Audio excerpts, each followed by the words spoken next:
Bismillahirrahmanirrahim. Assalamualaikum warahmatullahi wabarakatuh. Selamat petang kepada semua rakan serta follower di FB Soleha Mat Taha. Okey, apa khabar anda semua hari ini? Soleha doakan agar semuanya berada dalam keadaan sihat walafiat, sentiasa diberikan kemudahan dan juga kelancaran dalam setiap urusan yang kalian lakukan, insya-Allah dipermudahkan oleh Allah Subhanahu Wa Taala. Okey, hari ini merupakan perkongsian ilmu daripada Soleha, tajuk yang ke-43 pada sesi tahun 2022 ni. Alhamdulillah. Tajuk kita hari ini adalah bagaimana kita nak meredakan tekanan perasaan. Kita hari ini kan banyak sangat perkara-perkara yang mengganggu kita punya emosi, mengganggu hati kita. So, bagaimana kita nak sentiasa tenang, hidup aman, bahagia. Hai, waalaikumsalam. Puan Latifah Aloy, waalaikumsalam. Puan Julie Masyita. Okey, Alhamdulillah. Dapat tengok kan hari ni. Okey, Alhamdulillah. Boleh tolong share dan boleh tolong kongsikan Soleha punya link FB Live pada hari ini supaya lebih ramai orang yang akan dapat manfaat daripada perkongsian ilmu yang berkat, insya-Allah. Okey, sebelum tu jom sama-sama kita berselawat dan berdoa semoga Allah mempermudahkan majlis ilmu kita pada hari ini, insya-Allah. Allahumma salli ala Sayyidina Muhammad wa ala alihi Muhammad. Allahumma salli ala Sayyidina Muhammad wa ala alihi Muhammad. Allahumma salli ala Sayyidina Muhammad wa ala alihi Muhammad. Bismillahirrahmanirrahim. Allahumma ftah alaina hikmataka wa anshur alaina min khazaini rahmatika ya arhamar rahimin. Rabbi shrah li sadri wa yassir li amri wahlul 'uqdatan min lisani yafqahu qawli. Amin ya Allah ya mujib.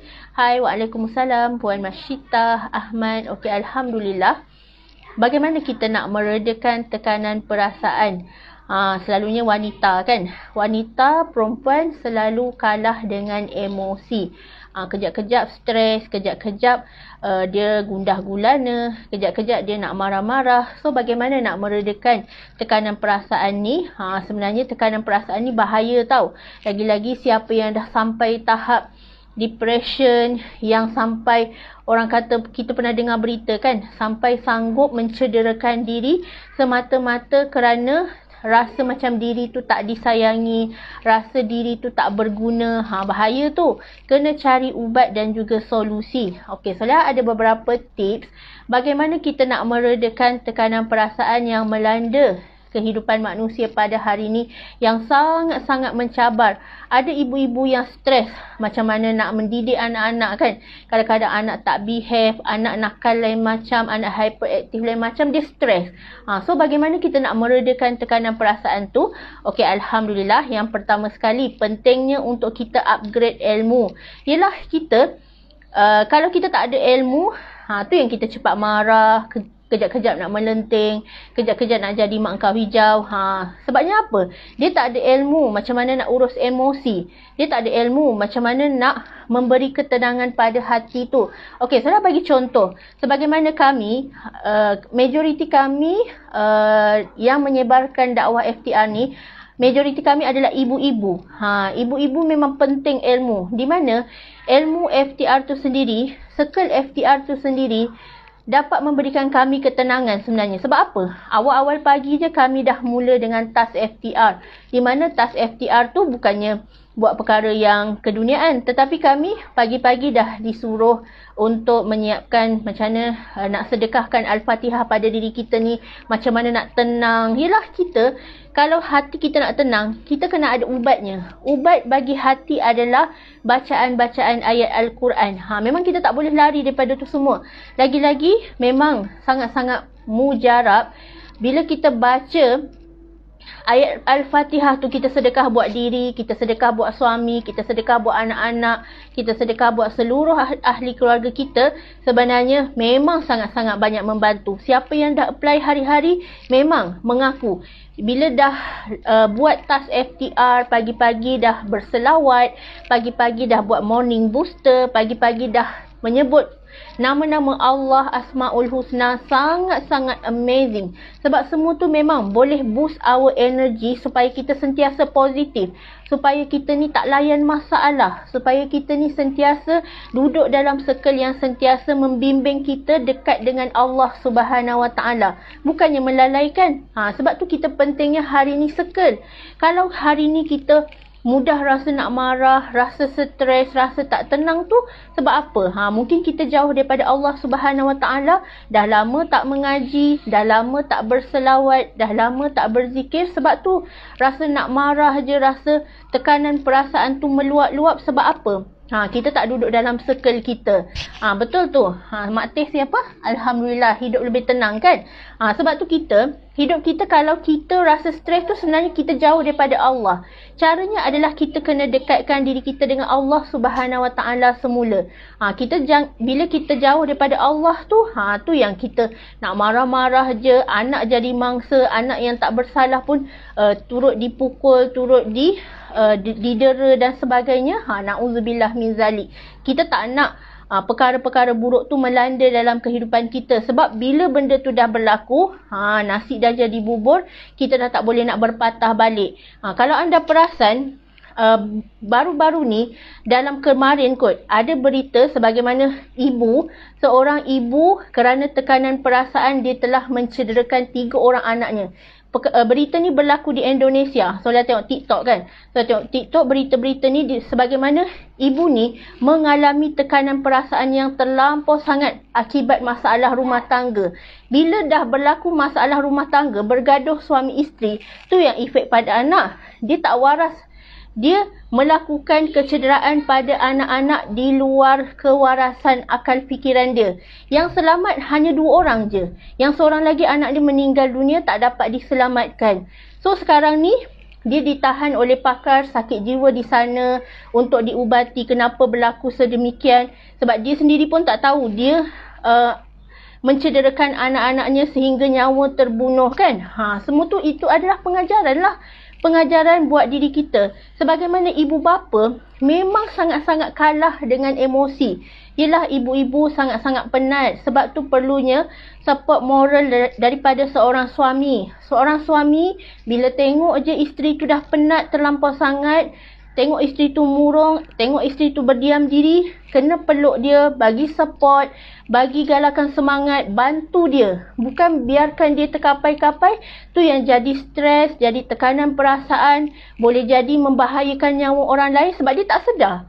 Dia tak sedar sampai satu tahap tu, dia tak tahu apa yang dia lakukan tu adalah bersalah, adalah berdosa. Tetapi sebab dah di luar kewarasan akal fikiran, semua tu benda tu tak boleh nak dikawal.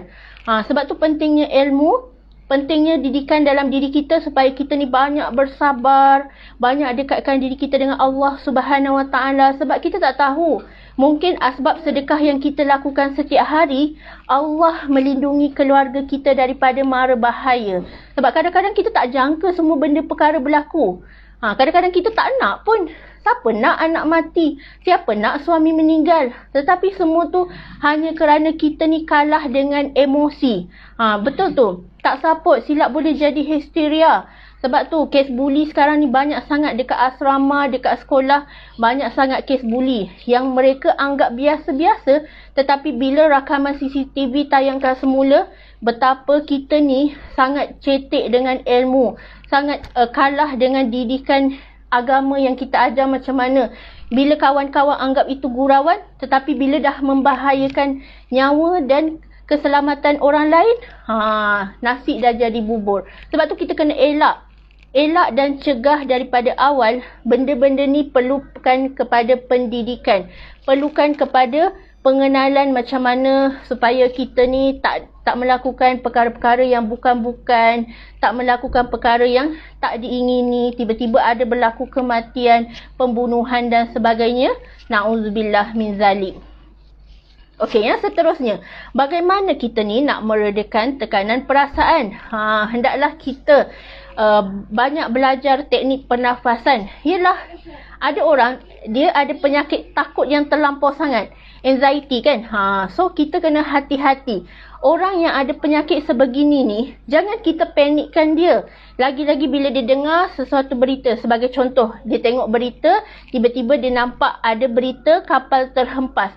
Dia sampai menggigil ketakutan kerana melihat berita ni. Bagi kita, mungkin berita tu biasa je. Tetapi bagi orang yang ada penyakit anxiety ni, dia ketakutan dia tu lain macam. Macam ada gempa bumi sedikit pun, dia sampai menyorok bawah katil, tak nak keluar sebab betapa takutnya. Dia rasa macam dunia tu dah habis, dah hempap dia punya tubuh badan.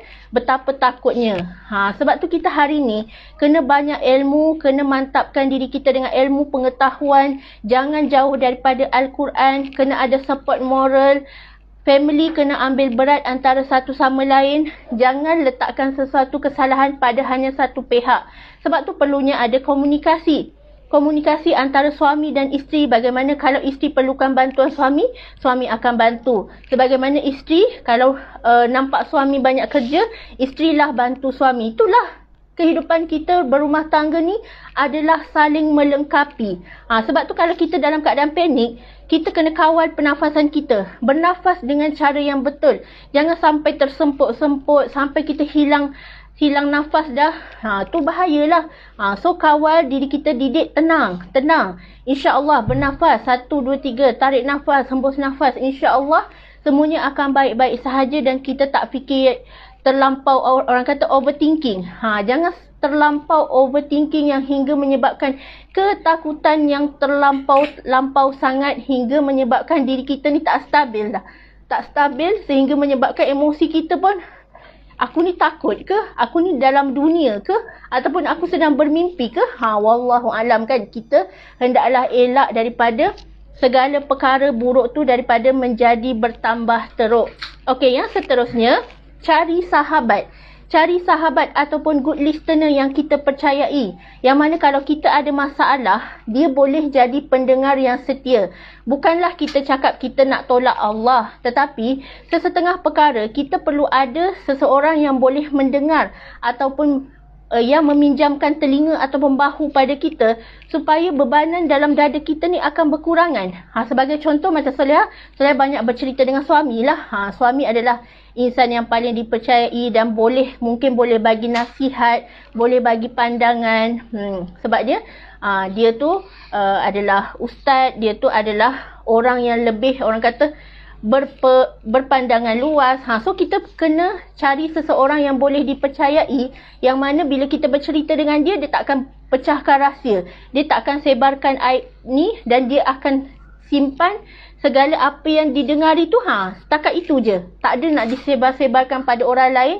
InsyaAllah pendengar yang terbaik tu adalah sangat-sangat penting dalam kehidupan kita. Sebagai contoh, kalau di sekolah kan ada kaunselor kan. Kaunselor sangat-sangat penting. Sesetengah orang, dia macam tak boleh nak bercerita pada keluarga. Dia macam tak percaya pada keluarga. Bila seseorang tu tak percaya pada keluarga, dia bolehlah cari kawan ke, guru ke yang boleh untuk dia mendapatkan pandangan ataupun nasihat supaya masalah yang dia tanggung tu akan segera berkurangan, tak menjadi bebanan perasaan dia. Lalu dia menjadi seorang yang pendendam, menjadi seorang yang suka menyimpan rahsia dan dia tak tahu nak luah pada siapa. So, kawan yang baik tu perlu kita cari dan boleh dipercayai supaya bukanlah jadi kawan makan kawan, supaya tidaklah jadi kawan yang bermuka-muka, talam dua muka, na'udzubillah min zalik. InsyaAllah kawan yang baik tu pasti ada. Di sebalik dalam kehidupan kita ni ada kawan yang sudi untuk nasihat kita, bagi big support, yang sentiasa mendoakan kita. Inilah antara kawan-kawan yang boleh menarik tangan kita ke syurga Allah Subhanahu Wa Taala, insya-Allah. Okey, yang seterusnya, banyakkan sedekah. Kalau kita ni hidup kita banyak masalah datang bertimpa-timpa lepas satu kan. Ibarat apa orang kata, dah jatuh tangga, terduduk pula, apa peribahasa dia? Peribahasanya lebih kurang macam itulah. Lepas satu masalah, datang pula masalah lain kan. Macam mana kita nak atasi masalah tu? So hendaklah kita banyakkan sedekah. Sebab sedekah mampu untuk menutup 70 pintu bala. Sebab hari ni kan, banyakkan kita tengok kan video-video sebagaimana bila ada rakaman daripada dash camera kereta, seseorang tu terselamat daripada kemalangan. Rupa-rupanya bila disoal siasat adalah kerana amalan dia setiap hari dia tak pernah miss sedekah dekat masjid. Setiap hari kalau dia pergi masjid mesti dimasukkan RM1, RM2, RM3, tak pernah kosong. Tangan dia dalam poket dia sentiasa dia bawa duit. Sebenarnya amalan sedekah ni memang diperakui dan sangat-sangat amazing. Sebabnya sedekah mampu untuk menyelamatkan diri kita, melindungi diri kita daripada mara bahaya. Dah jatuh ditimpa tangga. Betul Kak Mariam. Betul. Itulah peribahasanya. Bila dah bercakap secara spontan ni, saya sampai terlupa. Peribahasa tu apa bunyinya? Ingat tangga-tangga je. Dah jatuh ditimpa tangga. Kita tak nak macam tu. Kita kena cari solusi dia. Cari solusinya supaya hidup kita ni tak terus melarat, tak terus orang kata kita ni terlampau stres sangat dengan kehidupan kita, tak sayang diri, marah dekat orang sekeliling, berdendam sana sini hanya kerana emosi dan tekanan perasaan yang kita tak ubati. Sebab tu kita kena cegah dan sentiasalah mendekatkan diri kita dengan Allah. Carilah sahabat soleh solehah yang boleh membimbing kita. Bukannya ada kawan tu bila tengok kita ada masalah lagi dia jatuhkan kita. Tak. Kawan yang baik tu bila dia tengok kawan dia dalam masalah, dia akan tarik tangan kawan dia. Bukannya dibiarkan kawan dia jatuh lagi dia tergelak terbahak-bahak. Dia suka seronok tengok orang jatuh. Bukan macam tu. Kawan yang baik dia akan bagi big support. Dia akan sentiasa sokong. Dia akan sentiasa mendukung kawan dia tu sampai kawan dia tu sama-sama bangkit kerana Allah Subhanahu Wa Taala, insya-Allah. So jangan stres-stres, sebab stres ni memang sangat bahayakan kesihatan. Daripada kita yang sihat walafiat ni boleh jatuh sakit, boleh jadi kemurungan, boleh jadi penyakit hati. Sebab apa? Kita ni penuh dengan perasaan dendam, amarah, muka pun cepat kereput, muka pun cepat tua hanya kerana kita ni suka nak marah-marah dan suka memendam perasaan. Banyak sangat tekanan perasaan dalam diri. So salah satu caranya, saya suggest kepada anda semua, anda yang ada masalah emosi, masalah diri, hendaklah pulihkan dengan upgrade ilmu, baca ilmu FTR. Sebab kenapa saya suggest FTR? Sebab saya sendiri dah 7 tahun dah baca FTR, amalkan FTR, buat tas FTR. Sebab apa? Kita hidup ni memang tak lari daripada cabaran dunia. Ada je ujian daripada Allah Subhanahu Wa Taala. Tetapi adakah kita nak layan ujian tu terus menjatuhkan kita? Tak. Kita kena bangkit luar biasa, teruskan kehidupan dengan penuh kesyukuran dan sentiasa positif. Sebab kalau kita rasa ujian kita berat, sebenarnya ada lagi orang yang ujian dia sangatlah berat. So kita nak bersyukur ke ataupun kita nak pilih untuk bangkit ataupun kita nak pilih untuk terus down? Kita kena pilih untuk terus bangkit supaya kita ni terus kita kena fikirkan anak-anak kita kena fikirkan mak ayah kita kena fikirkan suami kita. Siapa yang nak jaga mereka? Melainkan kita sendirilah ada amanah dan tanggungjawab supaya kita ni tak jadi seorang yang tak berguna, tak bermanfaat. Kita nak jadi orang yang sentiasa Allah sayang dan Allah redha. Betul. Orang yang marah-marah tu muka dia cepat tua. Betul. Bila kita marah je, 5 minit marah boleh menyebabkan beribu-ribu kedutan muncul di muka kita. So hati-hati siapa yang muka dia dah muncul kedut-kedutan tu, jangan cepat marah. Sebab tu kalau jangan pelik kalau tengok ada orang kan 40-an muka dia tak ada kedutan pun. Muka dia licin je. Sebab apa? Dia adalah seorang yang tenang. Dia adalah seorang yang tenang, banyak tersenyum, awet muda. Sebab apa? Senyuman itu adalah sedekah. Sedekah itu adalah pembuka pintu rezeki. So banyakkan senyum, jangan marah-marah. Bila marah, cepatlah kita tua daripada usia sebenar kan. Tiba-tiba usia kita sekarang 30 tapi orang dah anggap kita dah macam umur 40.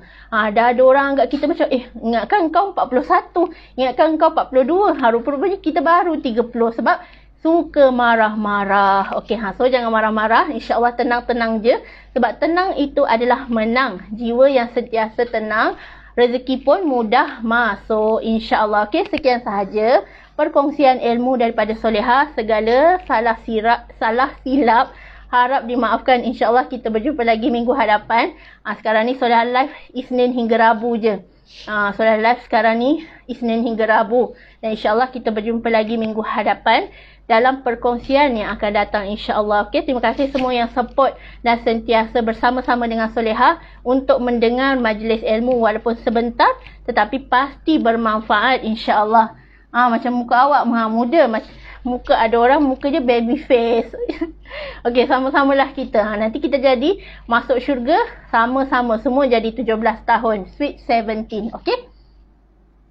Betul, okey. Wabillahi taufiq wa hidayah. Wassalamualaikum warahmatullahi wabarakatuh.